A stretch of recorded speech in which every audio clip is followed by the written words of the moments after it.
want to ask you this question after we discuss this, and that is, do you think being exposed to a role model, just imagine someone just like yourself, like you will watch adult you, like as a person X or Y, and watching that successful woman, successful girl, how much of impact it will have on a 7, 10, 12 years old kid, a girl? Yeah, I think young women seeing successful women who have done it with confidence and supportive of women behind them, and talk honestly and candidly about the trauma, the pain, Yes. the difficulties, the childhood that was so far from what I think any of us would have wanted or hoped for, and realizing that there's no circumstance that can hold back a person from achieving what it is their purpose is and what they're driven to do, as long as every day they wake up and put one foot in front of the other. Yeah. It's literally one foot in front of the other. That is it. It's not being more courageous or having more to offer. It's just waking up and saying, today I'm putting one foot in front of the other, and I'm going to go for it. Yeah. Right? And I'm not going to quit. I will try it different way. Right. Like, it's okay if this person said no, I'm going to redo it. Right. You know? But do you also think there's something to, once you've had nothing, if you've lost everything, if you've been at the very bottom or realized you don't have a backup plan, I don't think, at least for me, I thought, really, there's nothing more you can take from me. Yeah. So if this doesn't work out, what's going to happen? Correct. And like in my journey, the first 5-6 years, I was like, okay, now it's time for me to be careful. Now it's time for me to make sure I plan this and that so I won't get hurt. And then I get the second wind, and it was like, am I here for the journey or I'm here for this material? Right. When that day, which was 2 years ago. And so did you realize the journey was actually I realized my journey was to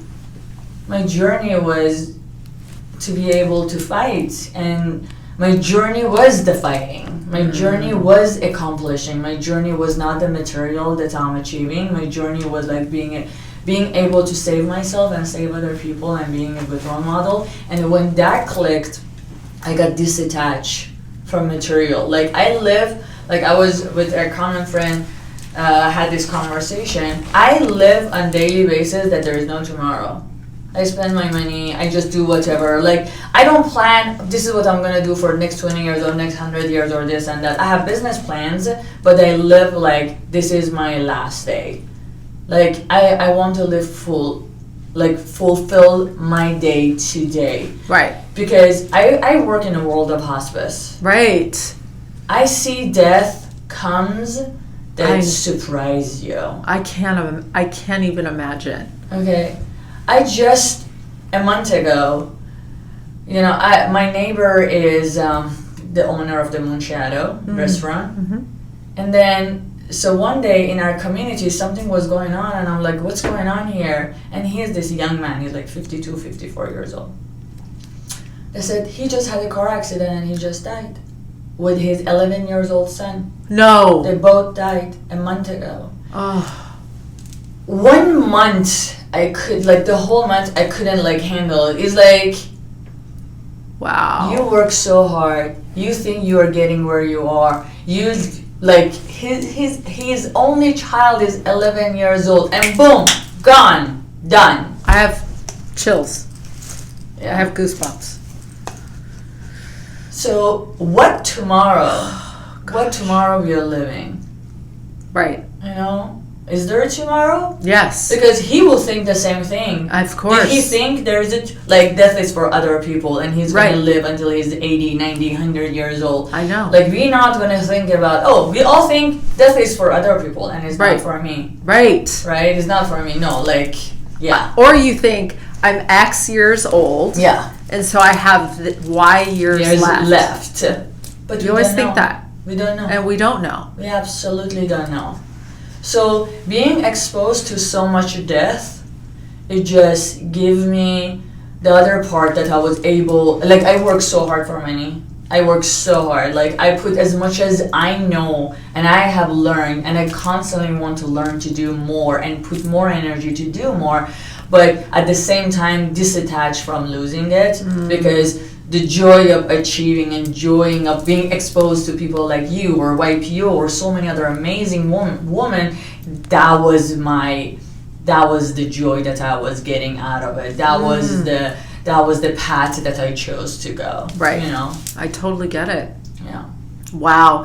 I think when those sudden reminders come up for us, at least in my opinion, whether it be someone famous we know or feel like we know, or someone who's a neighbor or a friend, or something that happens, it rattles you.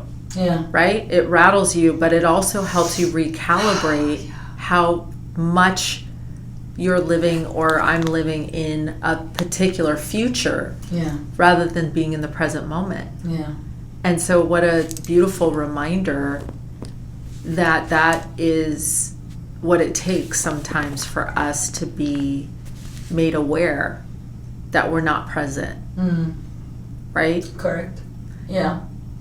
I think when we are not present, we are just robbing ourselves from our own time. Right. We are just getting robbed from our own time that we could have enjoyed it. Right. We could have appreciated it. Right. And it's like forget about tomorrow, forget about you're done with your education, you made this much money, like all of those, none of those is real. What is real is today. Yes. And when you try to problem solve the problem by thinking about it all the time, all you do is bring the energetics of more of the problem. That's how the law works. I mean, the more you put out on a particular focus, the more you fully bring that back to you. So I always ask myself, am I thinking about the problem or seeing myself living through the solution as if I'm in the solution? Yeah. Because if you continue to think about the solution as like, I don't know how I'm getting from here to there, but I definitely see myself full of relief, being happy, feeling joyful, being in the moment, like not worried. If you can just get there, correct, and forget the problem, I promise somehow the energetics shift to get you back to the solution, which is where we all want to be. Yeah. There's no amount of being up at night, tossing and turning, thinking about how to solve the problem that's going to actually solve it. Oh, absolutely. I am right there with you. We were just talking about either you're a problem solver or you're a solution finder. Right. And think about it that clearly. Just say that to yourself. So day forward, this day, on an ongoing basis forevermore, I pinky truce you. Yeah. I am a solution finder forever. Yeah. And that way, if a problem comes up, you think, I don't know. I don't have to deal with that. I'm a solution finder. I don't have to deal. Yeah.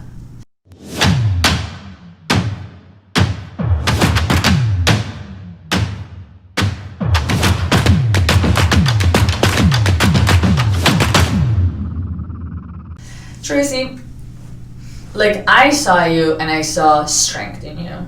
I saw your power through your eyes, like the energy, how you hold yourself. How did you make you to be this person?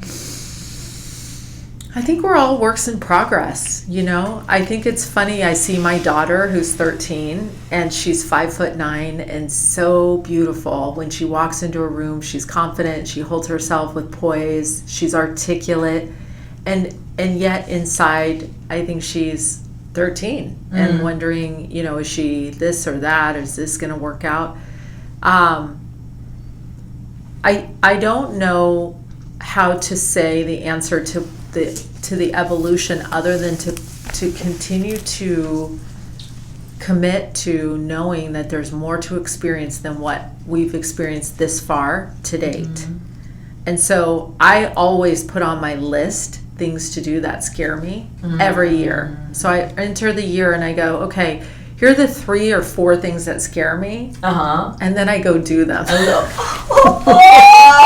know. I love that. Every year. So right now I hired a hydrofoil coach. You know those surfboards that fly above the water. Okay. And they fly like a foot to 3 feet, about 30 miles an hour. Nice. So I'm going to learn how to hydrofoil. Okay. And that's my next thing to do that like scares me. But this idea of jumping out of an airplane or did that? No, I will. It's on my list. Let's go do it, Tony. Me and Tony, we just did it. I heard. Like Tony Pinkett promised me. She said we're going back. But you just didn't have the third person. Do you want to be the third person? I will once my kids get a little older. I just need to know they're out of the nest. Oh my! No, we should do it. I'm going back. I'm the breadwinner here, so I always think, but it's absolutely on my list. Mm-hmm. And I would say there's so many things on my list, like falling deeply in love with someone and being completely vulnerable and telling someone all of my life things growing up and all the things that happened to me, all my childhood stuff. That was a very scary thing to do. Mm-hmm. And that was part of one of the things that scared me that I committed myself to doing. So there's been every year 3 to 4 things. And I think as when you see that resolve in my eye, it's just the confidence of having overcome a decade of putting 3 to 4 things on your list that scare you, and every single year going and doing it, even when you're scared. And this is how you made you. Yes, this is you. It's the secret. It's such a secret, but it is a tool. And I don't know. Everyone has different tools, but for me, I do not want to go back to source without pushing myself past those limits of fear and worry. I love it. Yeah. I love it. So I want to ask you this question about fear, and especially when you were young and when you decided that, like, I want, like, you know how we talked about it, you said, like, I couldn't see myself working for anyone. Okay? So, but when you want to start, you have nothing. Yeah. And you have lots of fear. You're like, we were in this person, right? You were in this person. You had lots of, you're fearful, you don't have enough knowledge, you don't have enough experience. So what did you tell yourself? How did you overcome and start your journey Of being an entrepreneur. I worked for a couple startups, and it wasn't my idea. The brand and the product was not coming out of me. It wasn't my like brilliant idea, but I saw it as a brilliant idea, and I went and jumped in with the creative inventor, and I co-created a business with that inventor around the invention itself. And so I was a very small equity owner, maybe 5 to 7% of the business. I went out and raised capital. I went and helped them build out their revenue plan and grow the business. But it was really their company. And that gave me the confidence to finally leave and go start my own business when the time was right. I think if you're inclined to be an entrepreneur, go work for an entrepreneur or go work for a startup and understand what it is you're getting yourself into. I see. And get familiar with the process, because there's no better way to learn how to make mistakes and then how to solve for mistakes unless you're working for someone else. Very good. You learn fast. What do you think about failure?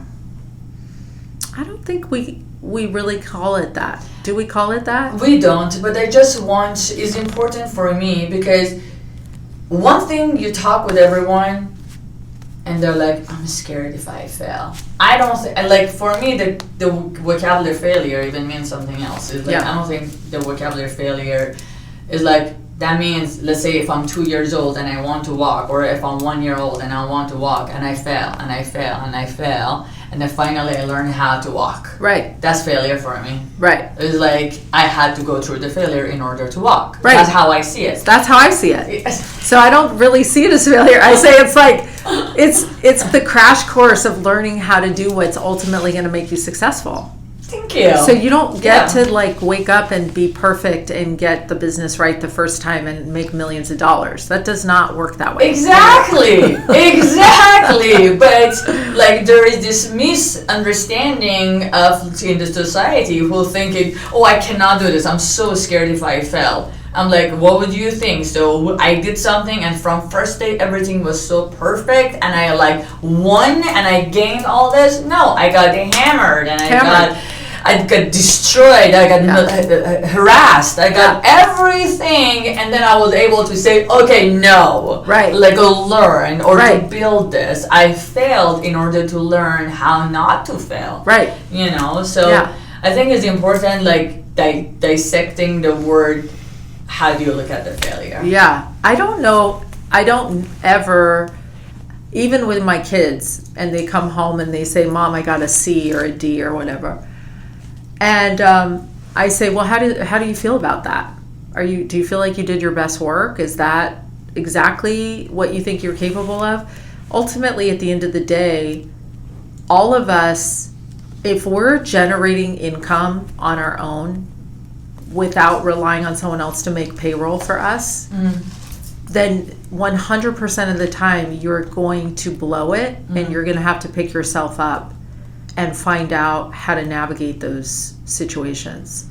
So it's like, are you considering learning how to drive a failure because you crashed your car? You're in training. Yeah. Right? And so once you build the skill set, then you become really, really good driver, and then you're a Formula One. Of course. That's how I feel. Absolutely. I get behind a Ferrari. I watched that Lamborghini movie last night. I was like, I'm going to go buy a Lamborghini. Yeah. I want a pink one. Oh, we should go track race. Have you been? No, that's on my bucket list. Okay. That's on my I have the best trainer for you, and we go together. I will go to track racing. I would love that. It's fun. Okay. It's like jumping off the plane or track racing. Do you know which one is more scary? Definitely track racing. Really? I would like jumping off the plane. It was peaceful. Really? It was absolutely peaceful. Track racing is just that's what you're gonna feel like. Your heart is coming out of your mouth. Really? Yes. Okay. Yeah. It's pretty exciting. I'm excited. Yeah.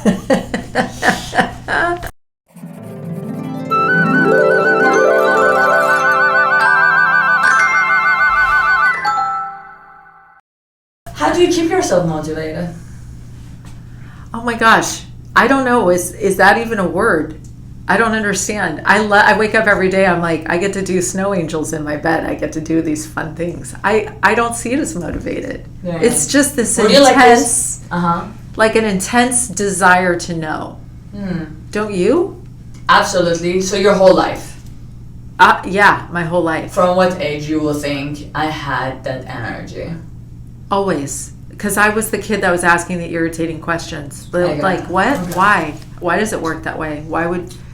I don't get it. Why? And, it's like, if you ask me again. I see. When I was a kid, I was like that. Yeah. But I was a bad kid because I was asking too many questions. I was raised in Iran. I was raised in the Middle East. So we're like, who is this animal? Like, if you had been a man, would you have been considered that? Absolutely not. Right. I'll be the smart guy with so much energy, running around, can conquer whatever. But as a girl, I was like, absolutely something was wrong with me. So it's like, if my parents could give me drugs to just shut me up, definitely would do that. Thank God they didn't. Yeah. But I was that hyper kid that had full of energy, wants to do everything, wants to do dangerous thing. So what they did, they were like, oh my God, you're out of control. You're going to get married so someone else can control you. Mm-hmm. So, and then when I got married, I died. Mm-hmm. Like, I think I left Iran and I came to this another country with no parents, nobody. And I was just so scared that I couldn't be myself anymore. Right. And it lasted for a decade until I can recap with my own feelings what I had inside me during my childhood until I was 17 years old. And then I allowed it to flow. I'm like, you know what? Deep inside, this is not me. Right. I'm gonna let me be me. Right. And then when I allowed myself to be me again, so I was able to be brave again, I was able to just, allow myself to experience life and go through pain, go through fear, just feel the fear. And I'm like, okay, I'm ready. What can happen? Right. How bad can it get? How bad can it get? That's what I said earlier, this idea of like, how can you take away from me something that doesn't exist? You can't. So it can't be that bad. Yeah. 100%. Like, you can't take away. By the way, I would also say that for those listening who are thinking about starting a job or starting a business and they're afraid of whether or not they're going to be successful, women walk in and think, am I qualified to be here? Men walk in and say, they're so lucky to have me, right? Have you seen, like, woman looks at herself in the mirror thinking, like, oh my God, like, I have one line here, let's talk about me. I have one line here, I have to do something about it, am I perfect, and then I will come up with so many different excuses. Right. But the man is like 200 pounds overweight. Right. And is like, I don't want to even say what else he has missing. Right. And he's just perfect. Right. He's just perfect. He doesn't think about there is anything wrong here. Right. And it just, like, we've been, what is that word? Like, a woman, I know culturally, let's say Middle East, we are really, really suppressed as a woman. But it's almost worldwide too. Even in a first world country. So still. So true. As a woman, what do you go through? Do you think you had equal right? No. As a man in the society? No. Right? No. Like, it was, how much harder did you have to work? Yeah, I feel like a perfect example that no one can argue with is the gentleman who raised $400, $500, $600 million for WeWork. Yeah. And then WeWork ends up tanking, and then he raised, I think, another $250 million over the last year for the next version after losing 600, right? Do you think a woman can do that? I think it would be hard to raise 25 million for a woman, let alone 250 after a $600 million massive failure. Absolutely. So I think about it and I think what is generate success is access to capital and access to connections and network. Yeah. And that is why I think the networking piece, and that's why I was called to start this Inner Fifth. I felt so strongly that if this network of powerhouse women can be committed to opening their Rolodex and supporting themselves and other women to create unabashed, unapologetic wealth. So if everyone walks into the room, and the irony is, Helen, this is the part that I cannot believe is true. I hosted in my house, at my home, about 2.5 months ago, an event. There were 34 women entrepreneurs in the room. There was $3.5 billion of net worth in the room across these 34 women. And I sat there asking each of them how many of them knew each other before walking into the room. And they said there was probably 3 out of the 34 women who had been friends or had known one another prior to that event. And I said, what would have changed for each of you? I want you to go around and talk to each other and ask yourself how it would have changed for you had you had this network of 34 women 10 years ago when you were building your business, 5 years ago when you were building your business, 3 years ago.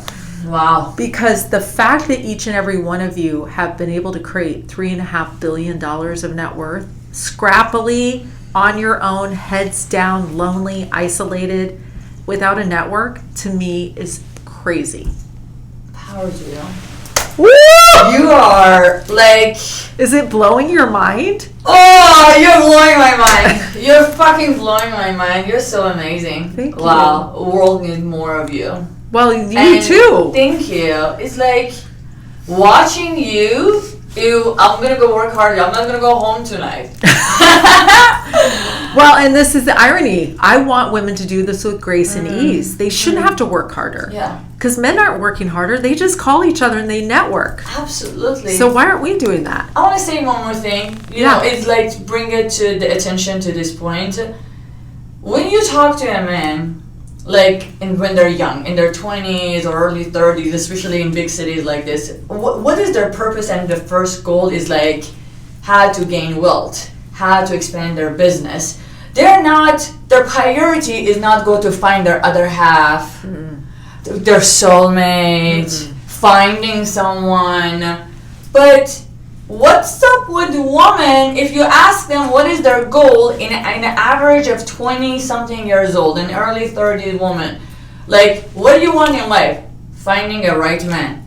I'm like, forget about the man. Like, what do you want for yourself? What do you want? Right. Who are you? Who is this? Right. What do you want? Right. How do you feel happy? Right. The man is not going to come and give you this good feeling inside for you to feel happy. Right. Like a man doesn't think like that. No.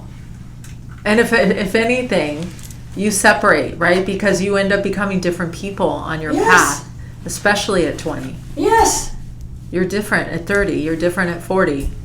And like, I feel like I talk with girls and like the priority, the conversation is about how to find a man. I'm like, did you see this man? I'm like, no, I haven't. I'm just was like listening to that, like, I don't know, the business model that it was there. It just, keep it separate. Right. Keep it separate. Right. Just who you are. Right. What you want from yourself. Right. From your life. Right. Keep it separate. A man is like a lover. Yeah. A companion. Yeah. Just like another girlfriend. Yeah. Just like you buy a purse. I don't know. Yeah. Just keep it separate. Focus on you. Yeah. For sure. A man is not going to give you happiness. No. A man doesn't think, I'm going to go find this woman because this woman is going to give me happiness. Yeah. No. Let me go focus on myself first. Let me so just focus true. on myself first. It's so true. Right? Oh, yeah. You know, 1,000%. Like, I want the girl to listen to this episode, to listen to this, like, our conversation, and just, like, think about how can I save myself? Yeah. How can I be more powerful? How can I have the control of my own life in my own hand? Yeah, my destiny. My destiny. How can I create my destiny? That's right. My destiny is not the rich guy Right. with whatever car or this and that they have. My destiny is here. So true. I'm just sitting with it. That's true. You know? Yeah. I love it. Go, Helen. That's so true. That is true, right? I wish we could go back to our younger selves. I know. I wish. I woke up when I was like 32 years old. I wish I could wake up when I'm like 18 years old. I wish someone could tell me when I'm 18 years old. At Wake least up. now I want to tell this to another 18 years old. Like, wake up. Yeah. Like, wake up. Right. You know? Yes.